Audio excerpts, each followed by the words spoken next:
오후 햇살이 건물 유리창을 비스듬히 스치고 있었다. 박중호는 텅 빈 은행 지점장실 한가운데 서 있었다. 책상 위엔 정리된 파일 몇 건과 반납해야 할 명패가 남아 있었다. 그는 마지막 결제 서류에 도장을 찍고 조심스레 뚜껑을 닫았다. 이제 끝인가? 그는 낮게 중얼거리며 의자 등받이에 손을 얹었다. 오랜 세월 매일 들이밀던 서류 냄새가 낯설게 느껴졌다. 손끝이 미세하게 떨렸다. 창가로 다가가 커튼을 젖히자 유리 너머로 퇴근길 사람들이 보였다. 그의 세상은 이제 그들보다 한 발 앞서 멈춰선 듯했다. 복도에 나서자 사무실은 이미 조용했다.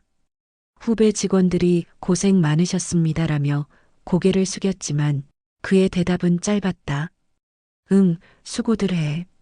문이 닫히는 소리가 멀어질수록 마음 한켠이 가벼워지는 동시에 비어갔다. 엘리베이터 거울 속의 얼굴은 낯선 중년의 초상처럼 보였다. 회색 양복은 여전히 단정했으나 표정은 묘하게 지쳐 있었다. 정문을 나서자 찬바람이 스쳤다. 그 순간 한 남자의 차가 조용히 멈춰섰다. 운전석 창이 열리며 익숙한 목소리가 들렸다. 끝났나? 이제 진짜 자유인이네. 윤태식이었다. 고등학교 시절부터 친구였고 평생의 경쟁자이자 유일한 벗이었다. 중호는 짧게 웃으며 조수석에 올랐다. 차 안에는 따뜻한 커피 냄새와 라디오 뉴스가 섞여 있었다. 두 사람은 한동안 말없이 도로를 달렸다. 강변을 따라 노을빛이 물들며 창가를 채웠다. 윤태식이 먼저 입을 열었다. 이제 뭐 할 생각이야? 글쎄 아직 모르겠다. 아무 계획 없이 사는 게 처음이라. 그는 웃었지만 그 웃음엔 공허함이 섞여 있었다. 윤태식은 트렁크에서 서류 봉투를 꺼내 건넸다. 퇴직 축하 겸 제안 하나 하려고. 봉투 안엔 그린힐 컨트리클럽 회원권 투자 제안서가 들어 있었다. 요즘 이런 게 뜬다더군. 우리 둘이 공동 명의로 하나 사두면 노후에 골프 치기도 좋고. 중호는 문서를 한참 들여다보다가 물었다. 괜찮겠나? 금액이 꽤 크네. 괜찮아. 계약금은 내가 낼게. 대신 너 이름으로 정리하자. 그의 말투는 장난스러웠지만 어딘가 단호했다. 중호는 잠시 창밖을 바라보았다. 노을이 서서히 어두워지고 불빛이 하나둘 켜지고 있었다. 그래, 이번엔 내 감각 믿어볼까? 그는 미소를 지으며 펜을 꺼냈다. 윤태식은 가볍게 손뼉을 치며 말했다. 좋아, 이걸로 우리 인생 후반전 제대로 시작이다. 두 사람의 웃음소리가 차 안을 채웠지만 중호의 눈빛에는 알 수 없는 그림자가 스쳤다. 그는 계약서를 가방에 넣으며 속으로 중얼거렸다. 끝이자 시작이라 이상하게 불안한 말이군. 노을빛이 창문을 스치며 그의 얼굴을 붉게 물들였다. 그 색이 사라질 때쯤 조용히 밤이 내려앉았다. 며칠 뒤 박중호는 윤태식과 약속한 대로 골프 회원권 계약 절차를 마무리하기 위해 그린힐 컨트리클럽 사무실을 찾았다. 겨울 햇살이 약하게 번지는 오전, 그는 두꺼운 외투깃을 세운 채 안내 데스크에 명함을 건넸다. 윤태식 씨와 공동명예건으로 왔습니다. 직원은 고개를 끄덕이고 서류철을 들고 안쪽 회의실로 안내했다. 회의실 안에는 따뜻한 커피 향이 났지만 공기엔 묘한 정적이 흘렀다. 벽 한쪽에는 회원 거래는 개인 책임이라는 문구가 붙어 있었다. 중호는 자리에 앉으며 괜히 그 글귀를 다시 읽었다. 잠시 후 문이 열리고 지배인 김정현이 들어왔다. 단정한 양복 차림의 그는 예의 바른 미소를 지었다. 박 선생님, 윤태식 사장님 소개로 오셨죠? 서류는 다 준비되어 있습니다. 김정현은 계약서를 펼쳐 보이며 손가락으로 한 부분을 가리켰다. 여기 보증인 서명란에 윤 사장님 사인이 아직 없네요. 그 말에 주모는 약간 놀란 표정을 지었다. 그 친구가 아픈 모양이던데 아직 안 했습니까? 네, 일단 임시 접수는 가능하지만 정식 처리는 서명이 있어야 합니다. 그의 말투는 부드러웠으나 단호했다. 주모는 잠시 생각하다가 펜을 집어들었다. 그럼 일단 제 서명부터 하죠. 오늘 안에 마무리하고 싶습니다. 그는 서류의 여러 항목을 천천히 읽고 망설임 끝에 이름을 적었다. 펜촉이 종이를 스칠 때 묘한 찝찝함이 손끝에 남았다. 서명을 마친 뒤 김정현은 미소를 지으며 서류를 정리했다. 좋습니다. 윤 사장님이 오시면 곧바로 승인 절차 들어가겠습니다. 그는 커피잔을 밀어주며 덧붙였다. 두 분이 오래된 친구시라 들었습니다. 좋은 동업이 되실 겁니다. 그 말에 주모는 억지로 웃었다. 그래야죠. 그 친구는 항상 일을 크게 벌이거든요. 회의실을 나서려던 순간 그의 전화기가 울렸다. 화면에는 윤태식이라는 이름이 떴다. 주모는 반가운 마음으로 받았지만 수신음만 들렸다. 잠시 후 자동 음성 안내가 흘렀다. 지금은 전원이 꺼져 있습니다. 그는 통화 버튼을 오래 눌러보다가 천천히 손을 내렸다. 창문 너머로는 희뿌연 하늘 아래 잔디가 얼어붙은 골프장이 보였다. 겨울바람이 유리창을 스치며 바람소리를 냈다. 그는 가방에 서류를 넣고 자리에서 일어났다. 복도로 나서는 그의 걸음은 묘하게 무거웠다. 엘리베이터 앞 벽면에 걸린 홍보 포스터가 눈에 들어왔다. 그린힐 실내로 이어지는 이름. 그는 그 문장을 읽고 씁쓸하게 웃었다. 실내라 참 좋은 단어지. 엘리베이터 문이 닫히며 그의 얼굴이 거울에 비쳤다. 표정은 단단했지만 눈동자 깊은 곳엔 불길한 그림자가 스며 있었다. 다음 날 아침 하늘은 잿빛 구름으로 뒤덮여 있었다. 박주모는 검은 코트를 입고 장례식장으로 향했다. 차 안의 히터 바람이 따뜻했지만 손끝은 계속 차가웠다. 유리창 너머로 스쳐 지나가는 겨울거리가 낯설게 보였다. 윤태식, 향년 58세. 신문 부고란의 글씨가 머릿속에서 맴돌았다. 도착한 장례식장은 조용했다. 흰 국화 냄새가 진하게 배어 있었고 영정 사진 속 윤태식은 언제나처럼 환하게 웃고 있었다. 주모는 헌화대 앞에 서서 조용히 머리를 숙였다. 이렇게 빨리 갈 줄이야. 뒤쪽에서 부인의 목소리가 들려왔다. 박 선배님 와주셔서 감사해요. 장미정은 검은 한복 차림이었다. 눈가가 부어 있었지만 자세는 곧았다. 그녀는 주모에게 작은 봉투 하나를 내밀었다. 남편이 꼭 전해달래요. 마지막까지 선배님을 믿었어요. 봉투 속에는 낡은 휴대폰과 짧은 쪽지가 들어 있었다. 보내지 못한 문자가 있을 거야. 그걸 내가 봐야 해. 그는 아무 말 없이 휴대폰을 바라봤다. 검은 케이스의 표면엔 미세한 흠집이 있었고 그의 손끝이 닿자 화면이 희미하게 켜졌다. 집으로 돌아온 그는 커튼을 반쯤 닫고 책상 앞에 앉았다.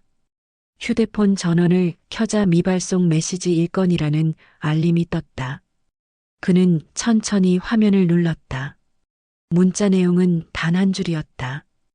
회원권, 내 이름으로 사지 않았다. 그 순간 숨이 멎는 듯했다. 화면 속 문장을 반복해 읽는 동안 그의 손끝이 미세하게 떨렸다. 곧 이어 첨부 파일 아이콘이 보였다. 그는 그것을 열려 했지만 암호 잠금이 걸려 있었다. 여러 번 시도했지만 실패했다.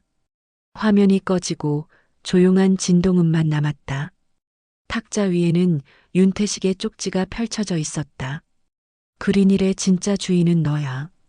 짧은 문장이지만 의미를 알 수 없었다. 그는 손으로 이마를 문지르며 의자에 기댔다. 방 안에는 시계 초침 소리만 들렸다. 왜 내 이름으로 샀다고 했지? 그의 목소리가 허공에 흩어졌다.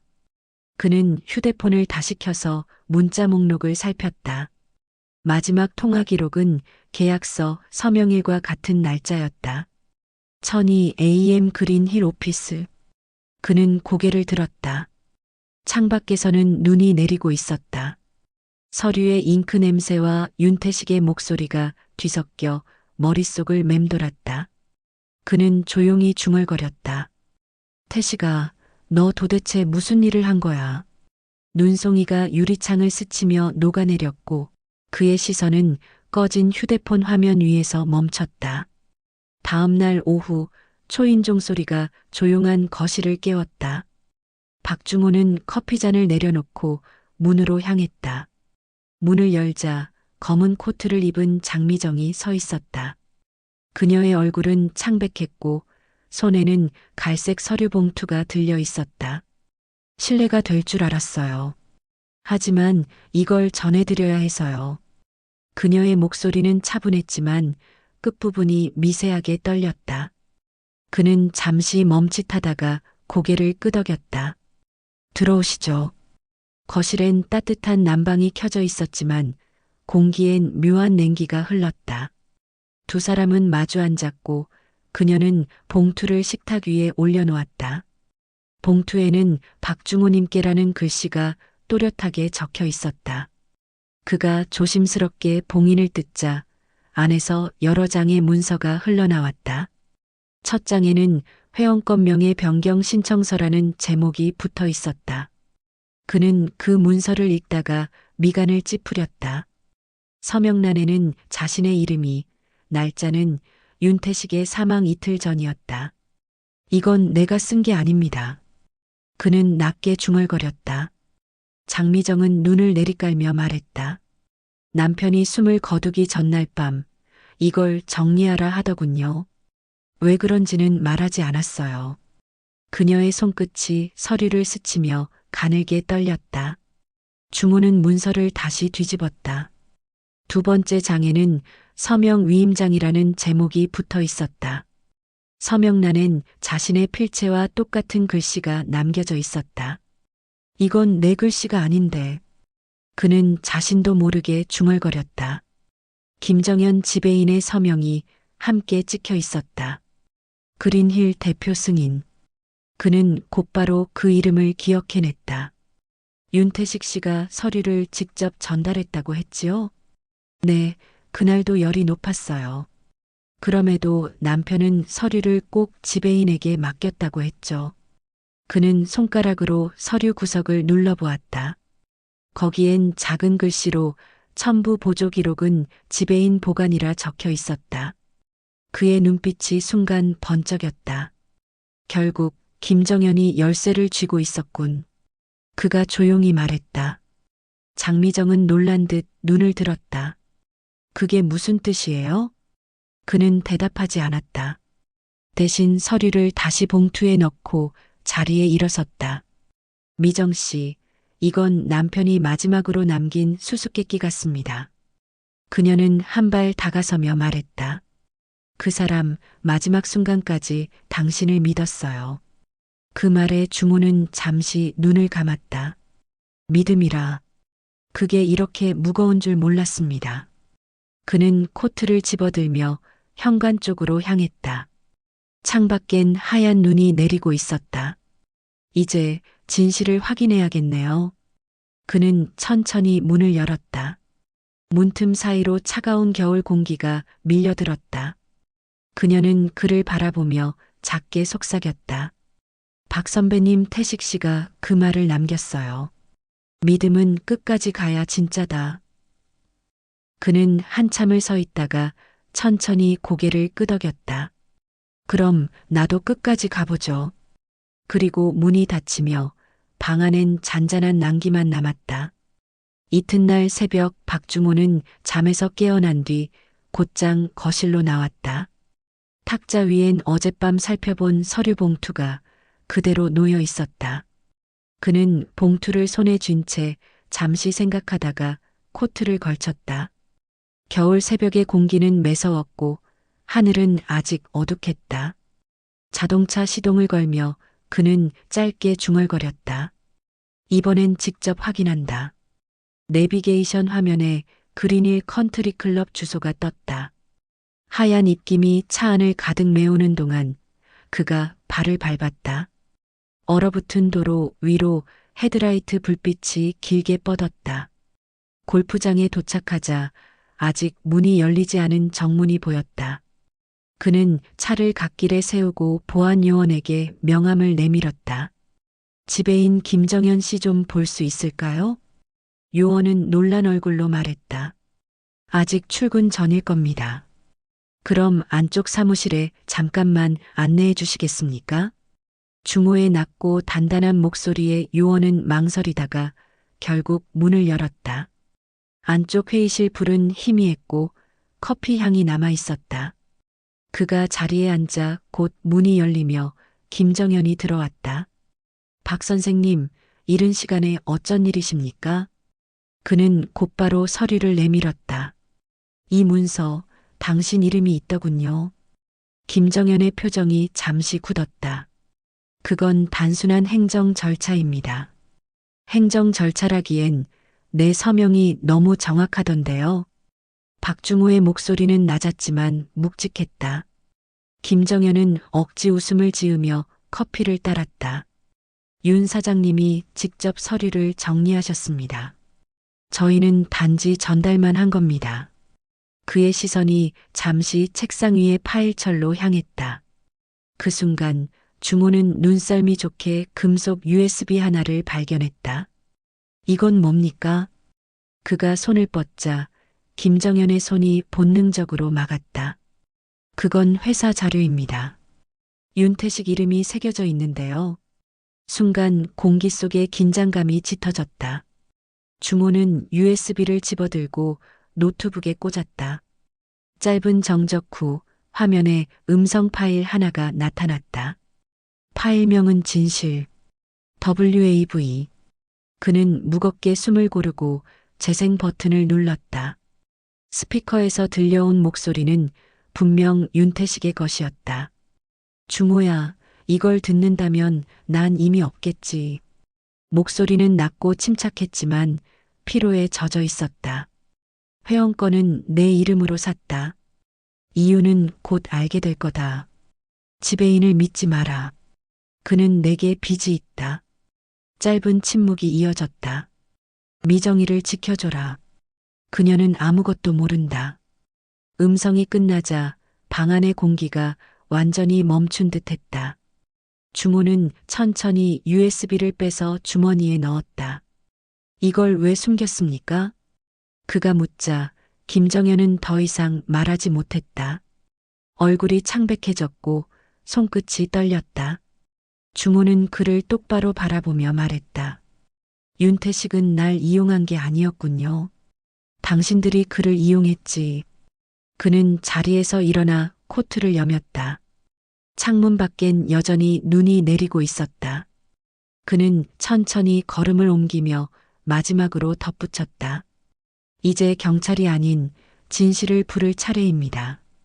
그의 발자국이 복도 끝으로 사라질 때 사무실 안엔 커피 향만 희미하게 남아 있었다.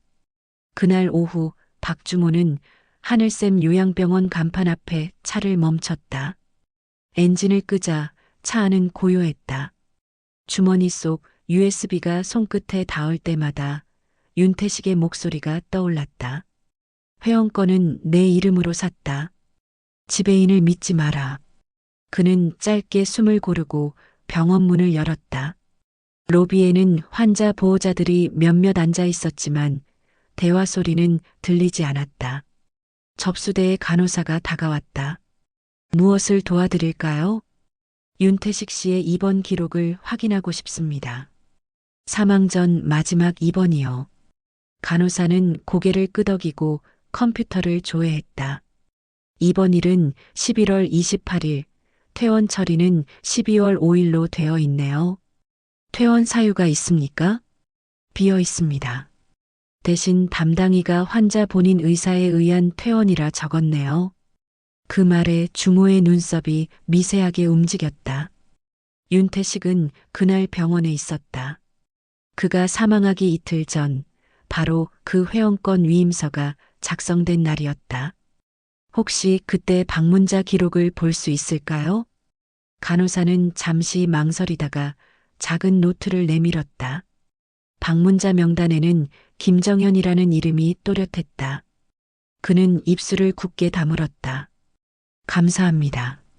그는 병실 복도를 따라 걸었다. 윤태식이 머물던 402호 문 앞에서 멈췄다. 문을 밀자 차가운 공기가 밀려나왔다. 침대 머리맡에는 버려진 약병과 반쯤 마신 생수병이 있었다. 탁자 위에는 작은 수첩이 놓여 있었다. 그는 손끝으로 먼지를 털고 조심스레 펼쳤다. 첫 장에는 단 한 줄이 적혀 있었다. 계좌 박주모 명의로 결제 완료. 그 아래엔 진실은 USB 속에 있다는 문장도 있었다. 그의 시선이 떨렸다. 그는 천천히 눈을 감았다. 결국 모든 걸 내 이름으로 정리했군. 그때 복도 쪽에서 구두 소리가 들렸다. 그는 문틈으로 고개를 내밀었다. 김정현이 경찰관 2명에게 이끌려오고 있었다. 서류 조작 혐의로 체포합니다. 형사의 목소리가 낮게 울렸다. 김정현의 시선이 순간 주모와 마주쳤다. 입술이 파르르 떨리며 그가 속삭였다. 그 사람은 당신을 지키려 했어요. 그 말이 끝나자 경찰이 그를 데리고 사라졌다. 병실 복도에는 다시 정적이 흘렀다. 주모는 천천히 수첩을 닫고 가슴 안주머니에 넣었다. 창밖에는 오후의 햇살이 흐릿하게 번지고 있었다. 그는 창문을 열어 차가운 공기를 들이마셨다. 하늘은 회색이었지만 구름 사이로 한 줄기 빛이 비쳤다. 그 빛이 병원 정원 위를 비추며 윤태식의 이름처럼 반짝였다. 주모는 낮게 속삭였다. 결국 그건 복수가 아니라 믿음이었군. 그는 마지막으로 병실을 둘러본 뒤 문을 닫았다. 문틈 사이로 남은 빛이 천천히 사라졌고 복도 끝에서는 발자국 소리가 멀어져 갔다. 그는 조용히 중얼거렸다. 이제 나의 차례다. 진실을 완성할. 며칠 뒤 봄 기운이 희미하게 번지는 오전이었다. 박주모는 오래된 캐디백 하나를 들고 그린힐 컨트리 클럽 정문 앞에 섰다. 입구의 플래카드엔 새 로고가 걸려 있었다. 그린힐 실내의 새 출발. 그는 짧게 숨을 내쉬며 안으로 걸어 들어갔다. 잔디는 여전히 얼음빛을 머금고 있었고 바람은 차가웠다.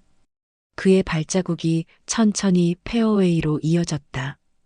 오랜 세월 서류와 숫자 속에 살던 손이 오늘은 낯설게 골프채를 쥐고 있었다.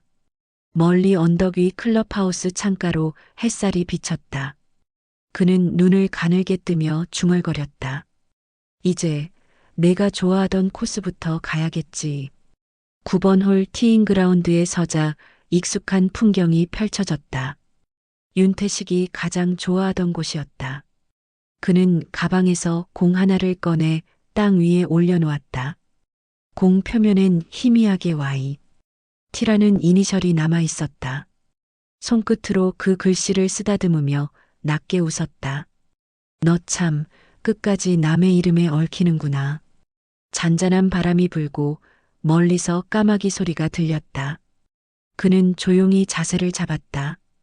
스윙과 함께 공이 허공을 가르며 날아갔다. 하얀 궤적이 파란 하늘을 스쳤고 그 순간 그는 잠시 눈을 감았다. 좋은 샷이네. 낯익은 목소리가 들리는 듯했다. 그는 미소를 지으며 하늘을 올려다봤다. 구름 사이로 햇빛이 내려와 그를 감쌌다. 잠시 뒤에서 발소리가 들렸다. 그는 돌아보았다. 검은 코트를 입은 장미정이 서 있었다. 손에는 작은 봉투 하나가 들려 있었다. 그녀가 천천히 다가와 건넸다. 남편이 마지막으로 남긴 편지예요. 그는 고개를 숙이며 봉투를 받았다. 속엔 짧은 메모 한 장이 있었다. 회원권은 내 이름으로 남긴 내 유일한 증거다. 짧은 문장에 모든 의미가 담겨 있었다. 그는 손끝으로 글씨를 따라가며 깊게 숨을 내쉬었다. 그래, 결국 너다운 마무리야. 장미정은 미소를 지으며 조용히 고개를 끄덕였다. 그 사람 당신을 원망하지 않았어요. 오히려 당신을 믿어서 이렇게 한 거예요. 그의 눈에 빛이 스쳤다. 멀리 날아간 공이 잔디 위에서 멈춰 있었다. 그는 다시 클럽을 들어 가볍게 스윙했다. 이번 홀은 내가 이겼다. 그 말에 장미정이 미소를 지었다. 바람이 불어 잔디 위에 이파리들이 흩날렸다. 두 사람의 발자국이 나란히 이어졌고 그 길 위로 따뜻한 봄 햇살이 조용히 내려앉았다. 봄비가 잔잔히 내리는 오전이었습니다. 박중호는 그린힐 컨트리클럽 라커룸 문을 천천히 열었어요. 윤태식의 이름표가 붙은 라커 안에는 낡은 장갑과 흰 봉투 하나가 있었습니다. 그는 봉투를 집어들며 잠시 손끝을 떨었어요. 봉투 위엔 박중호에게라는 글씨가 선명했습니다. 편지를 펼치자 번진 잉크 사이로 짧은 문장이 보였어요. 회원권은 내 이름으로 남겼다. 내 유산이 아니라 우리의 믿음이다. 그의 가슴이 묵직하게 내려앉았습니다. 편지 안에는 작은 열쇠 하나가 들어 있었어요. 그는 그것을 쥔 채 9번 홀 언덕으로 걸었습니다. 비에 젖은 잔디가 발밑에서 촉촉한 소리를 냈습니다. 바위 옆 흙더미 속에서 낡은 나무 상자가 나타났습니다. 열쇠를 꽂자 부드럽게 잠금이 풀렸어요. 안에는 두 사람의 사진과 Y, 티가 새겨진 골프공 하나가 있었습니다. 그는 공을 잔디 위에 놓고 조용히 자세를 잡았어요. 공이 비를 가르며 멀리 날아갔습니다. 그는 낮은 목소리로 중얼거렸습니다. 그래, 믿음은 끝까지 가야 진짜였지요. 봄비 속에서도 그의 눈빛은 따뜻하게 빛났습니다.